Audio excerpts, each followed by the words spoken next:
Horse Soldiers is really about the drama of just a handful of American soldiers who go into Afghanistan and do what the British couldn't do in the 19th century and what the Soviets failed at in the 20th century, which was to topple a ruling class and collapse it completely.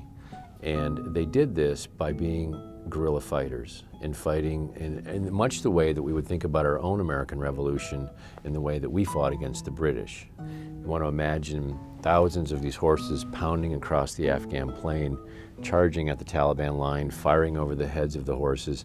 The Taliban now open fire back.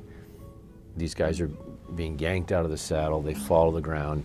Another horseman comes by and sweeps him up on the back of the horse, and they keep charging, and soon the Taliban line breaks, much like in the Civil War. I wanted Horse Soldiers to be a big book with a big sweep, and at some point I wanted you to forget that you were reading about war, but you're really reading about guys trying to survive a harrowing situation. So challenge one was just leaving home with the idea that you may not come back.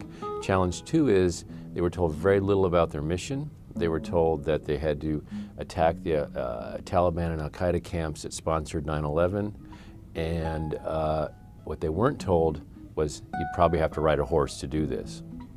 They don't look like your average, everyday, regular Army soldier. They often speak several languages. They often know so much about the economy and the social mores and the cultural habits of wherever it is they're going. They're really part diplomat, full-time soldier, part anthropologist, and they're trained to really blend into a community and make things happen from its middle. And if they have to, they're able to apply real force to that situation, but they get a real kick out of actually just trying to make things happen almost like a Jedi Knight without really even having to put a finger to a trigger. So what is this book about? It's about fighting for that young person like Nadir in the book who's standing on the street corner in the dust and the heat, trying just to survive another day without gunfire, without being harassed by these Taliban policemen.